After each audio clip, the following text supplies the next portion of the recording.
Ondas de Economía ha invitado a Piedad Ortinola a conversar sobre la gran encuesta integrada de hogares. Con los resultados se obtienen las cifras del mercado laboral y también nos permiten tener como una perspectiva de algunos aspectos demográficos a partir de proyecciones.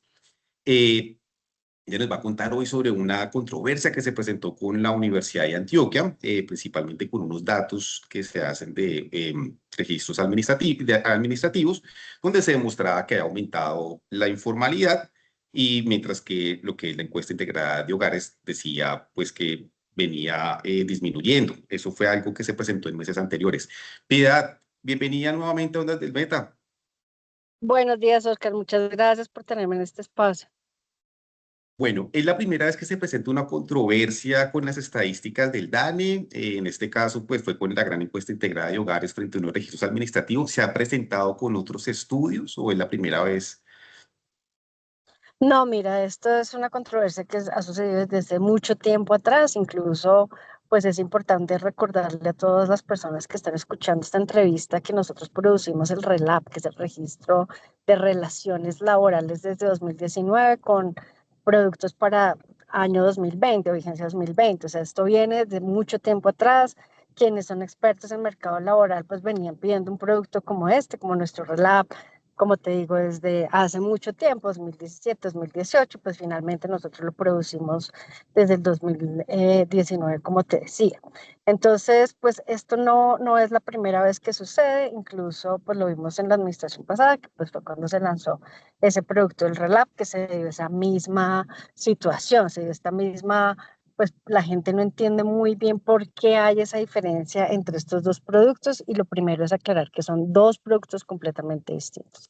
La gran encuesta integrada de hogares corresponde a un muestreo porque es una encuesta, como lo dice su nombre, que va a la oferta, es decir, va a los hogares quienes ofrecen Mm, mano de obra, mientras que el RELAP es un registro de los empleos formales donde se registran todas las personas que hacen cotizaciones de salud y pensiones, que no necesariamente todos son trabajadores. y ahí hay una diferencia en cuanto a que no son comparables por temas metodológicos. Correcto, no son comparables por temas metodológicos. La gran encuesta integrada de hogares y todos los productos que salen del mercado laboral siguen los lineamientos internacionales adoptados de la Conferencia de Estadísticos del Trabajo, CIET, de la OIT. Estos son conferencias que ya van a cumplir casi un siglo. Esta es gente experta que se reúne precisamente para tener todas esas definiciones, estándares, lineamientos internacionales que nosotros hemos seguido y acogido en el país desde hace muchas décadas.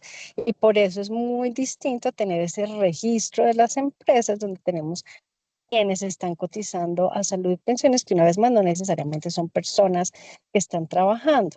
Allí para producir nuestro Mm. RELAP tenemos que hacer una depuración muy, muy grande, quitar todos los pensionistas, rentistas, estudiantes, personas que hacen trabajo voluntariado, personas que están haciendo internado, por ejemplo, y muchas otras categorías adicionales de personas que hacen esas cotizaciones, pero en realidad no son trabajadores. En el caso de la gran encuesta integrada de hogares, ¿las personas manifiestan que están trabajando informal o es una pregunta implícita? ¿Es una pregunta que ellos dicen, no, estamos efectivamente trabajando en la informalidad o algunas preguntas que se hacen demuestran que están en la informalidad? ¿Cómo se define la informalidad desde la gran encuesta integrada de hogares y también desde el RELAC? El RELAC, ¿cómo sería como la definición? ¿Y cómo se concluye? Muy importante tu pregunta, porque fíjate que en la gran encuesta integrada de hogares nosotros les preguntamos a las personas si están cotizando a salud y pensiones, y esa es una parte de la definición de... La otra parte es dónde están trabajando. Si el sitio donde están trabajando es un sitio formal o informal, lo definimos de la siguiente manera. Formal son las empresas, sin importar su tamaño, que tienen todos sus papeles en regla, una contabilidad completa, papeles como por ejemplo el registro mercantil. Entonces, por eso es que nosotros definimos formales desde la gran encuesta integrada de hogares, no solamente desde la oferta de los trabajadores, sino también desde la demanda. Es decir, la empresa en la que están trabajando es una empresa formal también. Y esto aplica también para los cuenta propia. Fíjate que esa es otra de las confusiones que hay en el público en general. Una persona que trabaja, por ejemplo, como freelance, haciendo el trabajo que tú haces, pero si esa persona puede ser un trabajador independiente, tiene altos niveles de educación, seguramente, porque pues ya terminó una carrera de periodismo, hace cotizaciones de salud y pensión, pues es un independiente que también Si tiene todos sus papeles en regla, está pagando sus impuestos, está haciendo todo bien, pues termina siendo un formal. O asimismo pasa con muchos programadores, ¿no? Gente en mi área de trabajo, ¿no? Entonces, gente con altísimos niveles de educación, son completamente independientes, son trabajadores cuenta propia, pero hacen todos sus aportes y llevan todos sus papeles en regla, pues terminan siendo formales. Y pues asimismo, si está en una empresa un poco más grande o de gran tamaño, donde esa empresa tiene que tener todos sus papeles en regla y además llevar una contabilidad y esto hace que sean formales. Mientras que el Y RELAP, por definición, solamente tiene aquellos que están cotizando a salud y pensiones, nada más. nada más. Y sí, como que es más precisa la gran encuesta integrada de hogares en definir cuál es la población económicamente activa y los que no están económicamente activos, mientras que el RELAP, sí, por ejemplo, hay gente que puede no estar económicamente activa, pero está cotizando. Es como un poco la claridad, ¿cierto? Así es, esa es otra de las grandes diferencias. Toda esa depuración de la que te hacía referencia, pues necesita precisamente corregir todo esto y por eso se hacen depuraciones fuertes al registro como llega directamente de la pila. Las cifras anonimizadas del DANE tienen una ventaja y es de que no sabemos también las del RELAP. Es decir, el DANE, pues por ser la entidad oficial y demás, también pues por tener un respaldo legal, hace un uso anonimizado de los datos. ¿Tú crees que una persona que recurre como a datos administrativos por su cuenta puede estar infringiendo, y si no lo hace de una manera institucional o a partir de un debido proceso, puede estar vulnerando como datos personales o el habeas data? ¿Tú crees que eso debería hacerse acompañado, un académico debería hacerlo acompañado? Por ejemplo, en este caso, el DANE hacer uso de datos administrativos para tener conclusiones. Bien, pues aquí ya entramos en el tema de la investigación y pues cada cual es libre de llevar sus investigaciones independientes, por eso son investigadores independientes, sin duda alguna.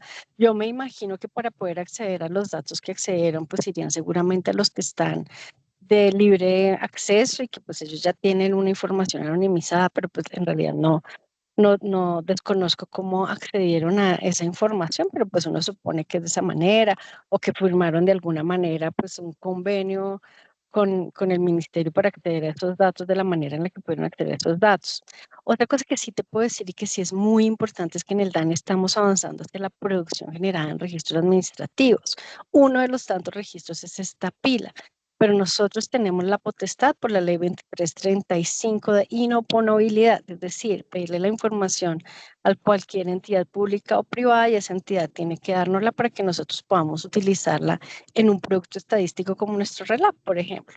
Pero entre más registros fortalecidos además tengamos y acopiemos en el DANE y utilicemos, pues vamos a tener mejor información. Eso es mucho más eficiente que estar nosotros haciendo encuestas muy seguido, donde cansamos a las fuentes, donde la gente pues se cansa también de responder y complementa esa producción desde las encuestas y los censos, que es la tradicional que tenemos en el DANE. Entonces, en la medida que venimos avanzando en esa implementación de la ley 2335 y con toda la inversión que hicimos en esta administración en infraestructura tecnológica, pues podemos ahora tener esa producción híbrida, que no es solo desde encuestas y censos, sino también con estos registros administrativos. Entonces, la gran ventaja que va a tener el DANE frente a cualquier otro investigador o centro de estudios, etcétera, etcétera, es que nosotros vamos a poder acopiar toda esa información y poder hacer los cruces necesarios porque al momento que nosotros recibimos la información podemos hacer los cruces, pero como siempre nosotros reportamos y siempre estamos teniendo muy en cuenta la reserva estadística y damos los reportes como ustedes los ven, anonimizados, en tablas, compendios, cuadros que pues ya son agregados y por de ninguna manera pues va a violar esa reserva estadística. En cuanto a la gran encuesta integrada de hogares, los intervalos de confianza, los márgenes de error, eh, porque es creíble la encuesta, es decir, cómo han hecho para hacer una encuesta que finalmente pues, no tenga tanto margen de error y también pues, los intervalos de confianza pues, den a lo que se espera de una muestra representativa, porque sigue siendo creíble la gran encuesta integrada de hogares y también como algo esencial para entender el mercado laboral. Esto también es muy importante. Recuerda que también por esa misma ley nosotros tenemos que tener los más altos niveles de calidad, no solamente acoger esos estándares y lineamientos internacionales, sino que tenemos que producir con la más alta calidad y así es como produce el DANE. Entonces nosotros no solo desde el diseño, sino también desde la recolección y pues luego obviamente en el procesamiento, que es lo que tú estás hablando. Entonces en el diseño definimos esas muestras y esos niveles de márgenes de error, pero también en la recolección nosotros mantenemos los más altos niveles recolectores de recolección. Fíjate que nuestras cuadrillas están marcadas de 5-1, entonces hay 5 recolectores por un supervisor, mientras que cualquier otra encuesta hecha por cualquier universidad, como lo decía el profesor de la Universidad de Antioquia, o por cualquier otra empresa privada de firmas encuestadoras, usualmente es 10-1, 13-1, incluso 15-1. Entonces nosotros pues garantizamos precisamente en ese entrenamiento que le damos a nuestros recolectores de campo y en esos tamaños de esas cuadrillas, tener precisamente una gran calidad también en la recolección. Todo el tiempo estamos revisando esa calidad de la recolección que estamos teniendo y pues como ya también lo he explicado, pues todas las preguntas que están en la gran encuesta integrada de hogares corresponden a esos lineamientos internacionales de la OIT. Bueno, en estos 4 años que has estado liderando la entidad, ¿cuál ha sido el momento más difícil? ¿Cuál ha sido el aporte más significativo tuyo a la estadística oficial? ¿Y qué esperas, cómo esperas ver la entidad en los próximos 4 años? Bien, yo creo que el momento más difícil fue el año 2024, pero que lo sobrepasamos con grandes récords. El 2024 porque fue tan complejo, porque pues acabamos de pasar la ley 2335 del 2023 en octubre y comenzó la implementación. Tuvimos un concurso en la entidad y además hicimos el Censo Económico Nacional Urbano junto con el Registro Multidimensional Guayú y el Foro Mundial de Datos. Entonces fue un año muy complejo en el que tuvimos pues este gran estrés, frente a todo el tema de recurso humano, pero a la vez teníamos que hacer estos 2 grandes operativos más el Foro Mundial de Datos. Entonces fue un año muy, muy complejo, pero me voy absolutamente satisfecha porque cumplimos con absolutamente todo. Fíjate que en temas de bienestar y pues tener ya una planta que se renovó con ese concurso, que pues corresponde a un concurso de méritos, como debe ser en el sector público y más en una entidad tan técnica como el DANE, pues sobrepasamos todo lo que implica hacer ese concurso. El Censo Económico Nacional Urbano es el gran legado que estamos dejando en esta administración, no sé, hacía 34 años, logramos hacerlo y no solamente logramos hacerlo, sino que logramos hacerlo rompiendo también todos los récords. Primer censo híbrido del país, es decir, con registros, con recolección en campo, con autodiligenciamiento vía web. Primer censo que incluye todo el enfoque étnico-racial, segundo censo económico en el mundo que incluye ese enfoque, y pues esto nos lleva a la vanguardia de la producción. Hemos entregado la información, como ustedes han visto, en un visor donde cualquier persona lo único que tiene que hacer es clic, clic, clic para poder ver la información. Cualquier persona con un nivel de educación de colegio, por ejemplo, puede acceder a esos datos. Esto no sucedía tampoco antes en la entidad y hemos hecho todo esto en tiempos récord. A solamente 7 meses de cerrar el operativo de campo estábamos ya disponiendo los primeros resultados preliminares y hemos ido dando entregas parciales poco a poco que toda la ciudadanía ha ido conociendo, mientras que los anteriores censos en el DANE se demoraban años, en plural con ese, para entregar los resultados. Nosotros nos hemos tomado meses. Entonces me voy absolutamente satisfecha porque hemos logrado no solamente mejorar los términos laborales, de bienestar, cuando llegamos nuestros recolectores de campo son contratistas y al descontar lo que ellos tenían que aportar a salud y pensiones, ni siquiera alcanzaban a ganarse un mínimo. Para el año pasado ya lo pasamos. Tenemos las cifras récord también de toda la ejecución. No solamente nos dieron presupuestos en promedio mayores a lo que estaba sucediendo en el cuatrienio anterior, sino que logramos cifras de ejecución por encima del 90%, las máximas de la historia de la entidad y las máximas incluso en el gobierno. Tanto hace 2 años, el 23 como el 25, fuimos los campeones, fuimos los que tuvimos el mejor desempeño. Bien, Piedad, muchísimas gracias por estar en Ondas de Economía, en Ondas del Meta, por hacer esta claridad frente a esta controversia que se presentó en la opinión pública de los registros administrativos, el uso, como también pues la credibilidad y la confianza en la gran encuesta integrada de hogares, la rigurosidad con la que se hace esta encuesta y también con la que se producen los resultados.